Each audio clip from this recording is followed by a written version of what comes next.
ambwira ngo sha ngo ntago nzongera kuguhemba amafaranga menshi ngo batazakwica nkakubura. Afata umwanzuro rero wo kuzajya mpemba dukeya kuko yumvaga ko amenshi nyine bazanyica ngo nkabura ku kazi gutyo. Rero ubwo buzima bwose Imana yabanye nanjye ho ndamuroga aranyikubitira mu burere yampaye burere koko rwose numva neza ko nakiriye uburere. Inkoni ndazumva maze kuzumva buzima burananira baranyirukanye amaze kunyirukana njya kuba hitwaga ahari kwa vice meya yitwaga Gilbert. Ndabasuhuje bene data bakristo bavandimwe banyarwandakazi rubyiruko rw'u Rwanda ni mwebwe mizero y'igihugu cy'ejo hazaza. Imana nibaha umugisha. Ushimiye rero mwebwe mujya mungirira icyizere abo tubana umunsi ku wundi mu kazi kanjye ka buri munsi ko mu bukwe. Amahoro y'Imana bane namwe. Ndasenga Imana kugira ngo ikomeze kujya iha umugisha abo bantu kandi nanjye ikomeze kujya inkomereza mu buntu bwayo. Izina ry'Imana nirihabwe icyubahiro. Rero reka nsuhuze abari hirya no hino mu mpande zose z'isi, abari burasirazuba aho narahabaye, bari burengerazuba aho naho nabayeyo, bari mu majyepfo aho ni ku nkomoko ku gisekuru cyacu, abari mu majaruguru namwe ndabasuhuje mugira amahoro y'Imana. Bari muri Kigali aho ngaho nanjye ho nkiyirindiririye kandi nyiboneye, mwese Imana ibaha umugisha kandi Imana ibagirire neza. Nibutse umumama umwe yigeze ampamagara mu minsi ishize, yafashe nimero zanjye kuri radio Umucyo, twari turi mu masengesho y'iminsi 7, amasengesho avuga ngo bikora Imana ntago bikunaniye. Ndibuka uwo mama yafashe nimero yanjye arampamagara, yaragize inda y'ingo yari imaze imyaka niba ari 2, arampamagara turasengana Imana. Icyo gihe arambwira ngo Imana yamuhaye kubyara. Ntabwo muzi icyo akora, icyo nzi gusa nuko twavugaye kuri telefone, gusa yambwiraga ko ari ku Kibuye. Ibyo rero mbishimiye Imana kuko ni imirimo n'ibitangaza Imana ikora kandi dukoresha idukorera umunsi ku wundi. Reka rero twiragize Imana, nitumara kwiragiza Imana mbabwira iby'Imana yambwiye kubabwira. Imana duhana umugisha. Uracyari ya Mana ikomeye kandi ikora imirimo n'ibitangaza, uracyari ya Mana yihagije, uracyari ya Mana ivuga bikaba, uracyari ya Mana itegeka bigakomera. Izina ryawe nirihabwe icyubahiro kubwa Yesu Kristo umwana w'intama w'Imana. Himbazwa kandi utambirwe upfukamirwe nk'Imana ishobora byose, weho waremye isi n'ijuru kadendeza inyanja n'ibirimo byose. Imitima y'abantu bawe reka igubwe neza, uze kuzaduha umutima mushyashya none n'iteka ryose ri mu izina rya Kristo Yesu, amen. Imana ibagirire neza kandi Imana ibiteho. Umwami Imana yacu ikomeze kurwanira buri muntu wese ufata umwanya akumva ijambo ry'Imana. Naje gusobanukirwa ko Imana nta kure habaho itavana umuntu. Hari ikintu kimwe njya mbwira abantu ngo hari ikintu Imana itarabona itazigera, icyo kintu nabona. Iki ngiki wakwibaza ngo ni ikihe ko abantu tuvuga ngo Imana byose irabishoboye, ariko nkaba ngiye mvuze ngo hari ikintu kimwe Imana itarabona kandi naragenzuye sanga koko ntirakibona, sanga nta nubwo izigera ikibona. Wakwibaza ngo ni iki? Dore ikintu Imana itarabona itazigera inabona. Ntago Imana irabona umuntu wayitakambira ngo inanirwe kumutabara.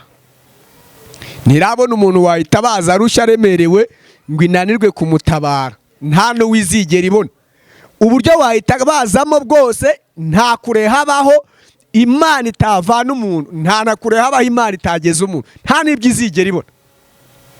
Nta nubwo Imana yabona amarira warira ngo inanirwe kuyahanagura, nta nubwo izigera inayabona. Niba wumva ko nkubeshya, fata umwanya, niba hari ikintu cyakurizaga ufata umwanya usenga Imana. Nubona itaguhojeje amarira ku bw'icyo ngicyo umenye ko nakubeshye. Dore ikindi kintu nabonye ku Mana yacu yo kabyara. Dore ikintu Imana itarabona, nirabona ibyaha umuntu yakora ngo nayibwira ngo mbabarira inanirwe kumubabarira.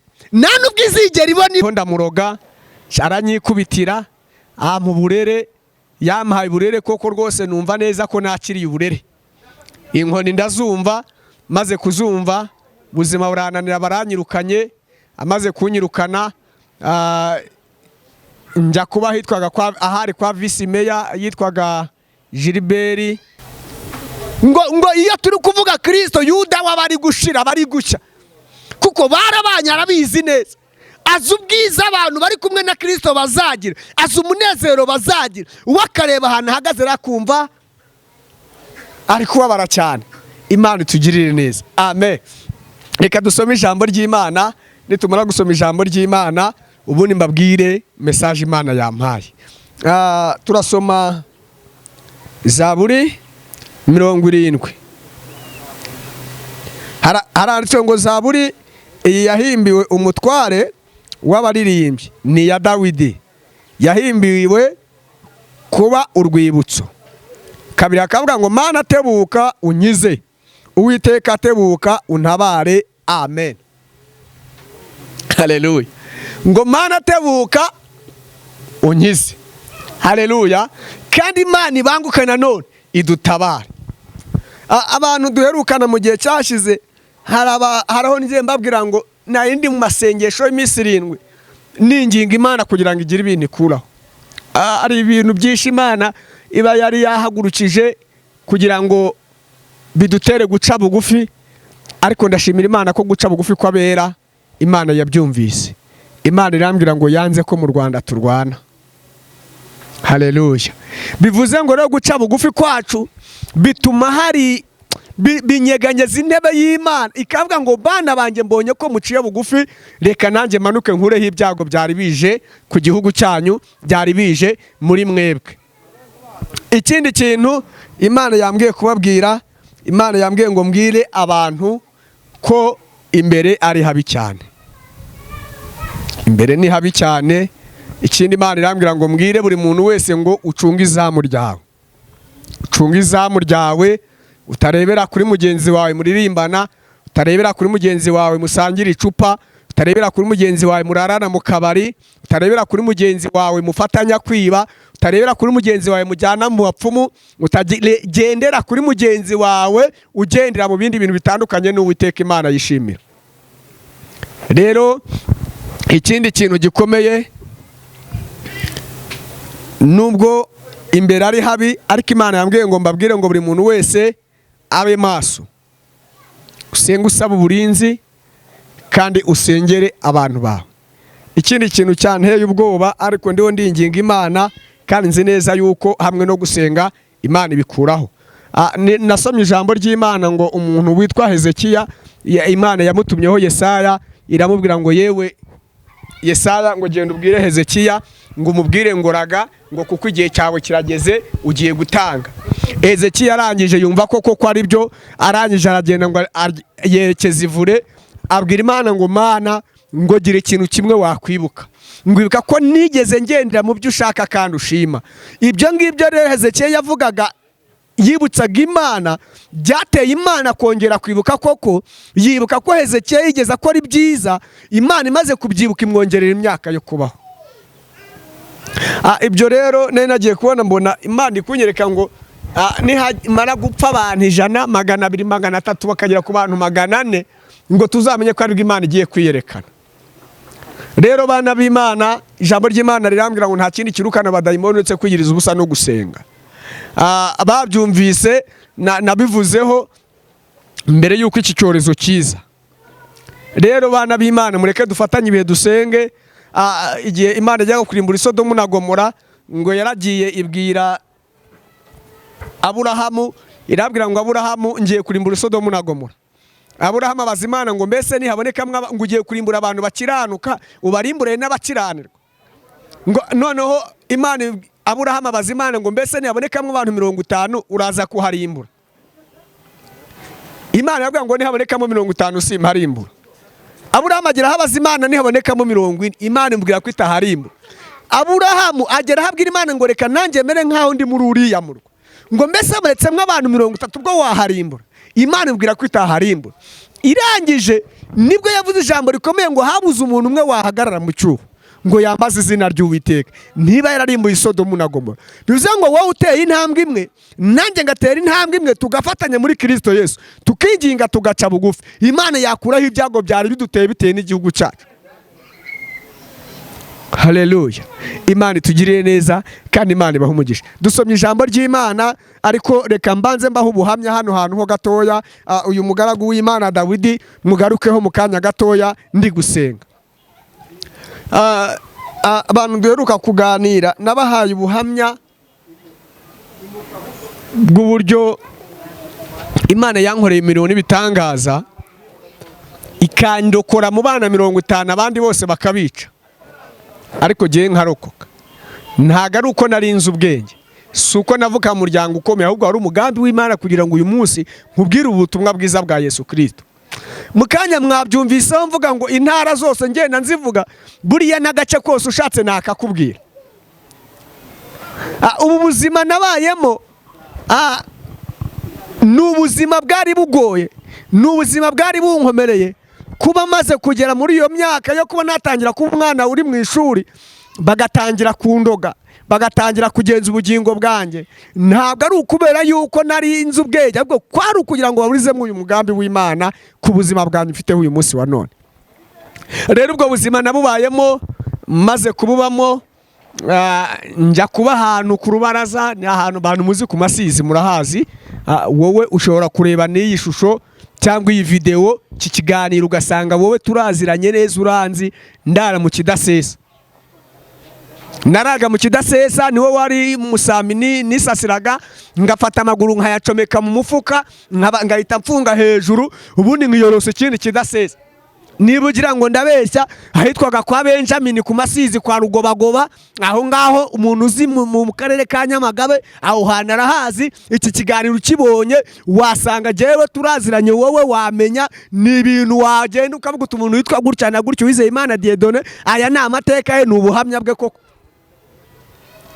Aho mpaba rero ubwo buzima mubamo imyaka 8, maze kubamo imyaka 8 bwo ku muhanda, ngira amahirwe.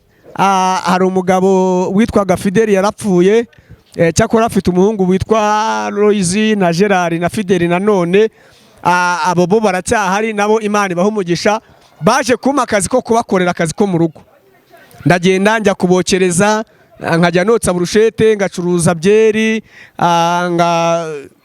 nkanateka. Umuhungu yarigaga, yigaga hitwa muri groupe ikaduha. Aho hantu maba igihe gito bampimbaga 5 kubera imyaka nari mfite ari mikeya, nari ntaremererwa gukora mu kabari. Komanda baho hantu aza kunyirukanaho mu kabari, biza kuba ngombwa rero ko njya gushaka irangamuntu. Buriya yarangamuntu imeze nka mituweli narayitunze, nyifata mfite imyaka 14, mbeshya ko mfite imyaka 20 kandi mfite 14. Ndayifata iyo rangamuntu, maze kuyifata nabwo ariko abayobozi buriya baba bareba kure, banga ko nubundi nguma muri ka kabari. Njya kuba ahantu ku muntu witwaga Gacaca. Icyo gihe ndabyibuka, nogeje akajerekani k'amata, isabuni ifatamo hejuru. Maze gufatamo hejuru, ya mata ayasutse yasabunizamo, ngo ndiho ndamuroga, aranyikubitira, mu burere. Yampaye uburere koko rwose, numva neza ko nakiriye uburere.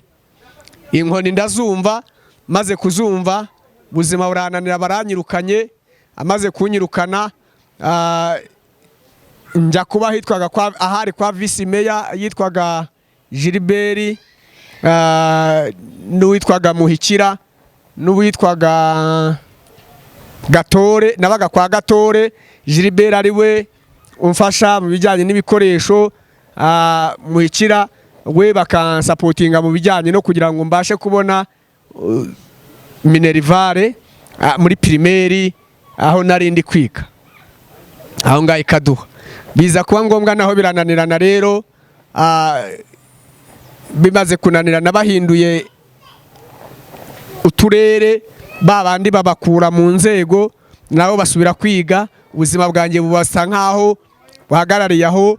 Njya kuba ku musirikare witwaga Kupa, yari majoro, ndumva yari muri batayo ya 49 we na ba Manuel Imana ibaha umugisha twabanye neza bambera ababyeyi beza. Iyo batayo bayimuye nsigara mu ubwo buzima bwo kongera kwirwanaho nkajya njya kuvomera igiceri cya veni hitwa mu Gahama aho ngaho ikaduha cya giceri cya veni navomeraga, bikaza kuba ngombwa ko ayo mafaranga 20 ndi kuvomera ariyo nzaguramo ikayi, ariyo nzatangamo minerivare, ariyo nzaguramo ibyo kurya.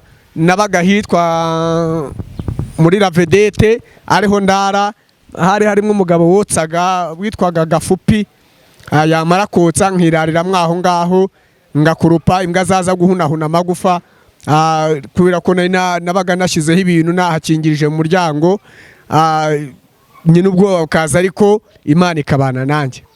Ubwo buzima rero mbubamo gutyo igihe kiza kugera, hari umugabo umwe witwaga Kibona umwe na Imana imuha umugisha aho ari hose, kandi Imana imwiteho, Imana imwumve, nibe yaba ari mu bibazo Imana imusange nawe imubera igisubizo. Uwo mugabo witwa Kibona umwe rero yaje kunsanga aho ngaho arambwira ati ese waje ukajya umfasha gutunganya amakara. Ndagenda njya kumufasha gutunganya amakara byo kuyashona, ndayashona amakara. Mu kumara kuyashona akajya mpa 1000. Uko yaje akaminote y'1000 arambwira ati tujye tujyana ni Kigali. Nza ku modoka gutyo rero anzana i Kigali, naje hejuru y'imodoka ku makara hejuru muri shitingi. Ndibuka twaturutse ahitwa ku Buhana imvura iri kugwa, turaza tugeze Ikirengere mbambonye amatara na kaburimbo umuhanda w'umukara, maze kubona ntitugeze i Kigali. Ebana nza ndi kubyina hejuru y'imodoka, aho nabyinaga hejuru y'imodoka nkabona ariko imodoka iri kugenda isubira inyuma.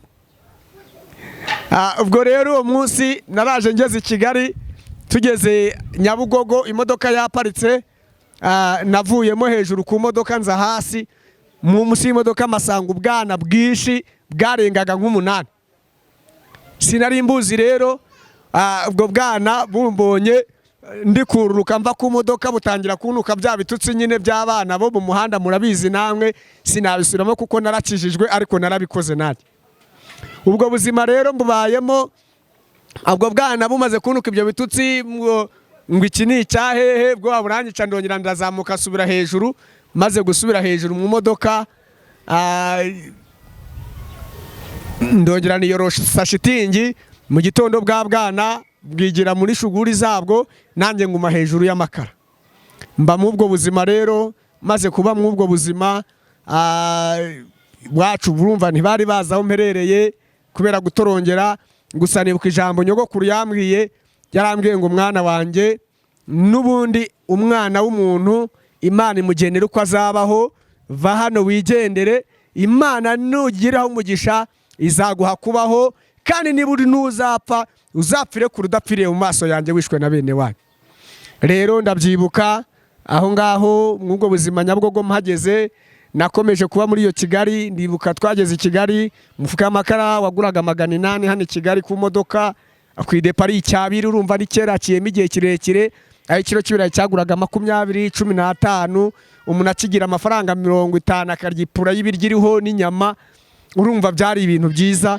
Nakorera 1000 cyanjye, yenda niba ari amasafari 3 mu cyumweru, ubwo ni 3 nabaga mbonye. Urumva nanjye ntacyo nashinja Imana ko icyo gihe ari kubana nanjye.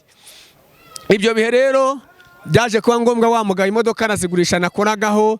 Icyakora hari umugabo witwa Nzeye nawe w'umunyankore, nawe twari twarahuriye kuwo mugabo dukorana, abampaye akazi tujyana gukorana Uganda, tuvana amakara i Bugande. Ndibuka bwa mbere ngera i Bugande, njya kurya sinarinzi ikinyankore, sinarinzi ikigande, nta rangamuntu nagiraga, nta cyanditseho Rwanda nagiraga, uretse ko nari narafashe amazina yanjye nkayandika ku rupapuro, nkandikaho n'izina rya mama, nkandikaho n'aho ntuye n'aho nkomoka. Nibyo nari naranditseho gusa, nta rangamuntu nagiraga. Icyo gihe rero ndabyibuka njya kwaka ibyo kurya, nabyatse nk'ikirage. Naragendeye bundi muntu aho ngaho ibyo yatse, nkabitunga urutoki, nanjye barabimpa. mpakorera hafi icyumweru cyose, ariko ngenda numva ibyo bavuga abasuhuzanya ngo agandi nkabumva, ngenda nyuraga umuntu yajya kunyuraho mbega nabona ahantu mpagaze umuntu agiye kuncaho ngahita nkwepa ngo atamvugisha nkabura icyo muvugisha, yenda akaba yaza kumbaza ubyiko ntaranga muntu nta resepasi nta. Ariko kubw'umugambi w'Imana icyo gihe shimira Imana yagiye ibana nanjye muri ubu buzima. Ndibuka igihe kimwe bosongo yampembye ibihumbi 10 by'inote z'ijana. Ndagenda umunsi twahanye yo kujya mu rugo, n'umunsi ndi bugaruke sinagaruka, ngeze Kigali arambwira ngo sha ngo ntago nzongera kuguhemba amafaranga menshi ngo batazakwica nkakubura. Afata umwanzuro rero wo kuzajya mpemba dukeya kuko yumvaga ko amenshi nyine bazanyica ngo nkabura ku kazi gutyo. Rero ubwo buzima bwose Imana yabanye nanjye, izina ry'Imana rihabwa icyubahiro. Reka dusenge dushima Imana, nongere ngaruke nkomeze mbaho ubuhamya Imana yampaye. Imana ibagirire neza kandi Imana ibiteho mu izina rya Yesu Kristo. Imana yankoreye imirimo n'ibitangaza, ndacyafite ubuhamya bwinshi.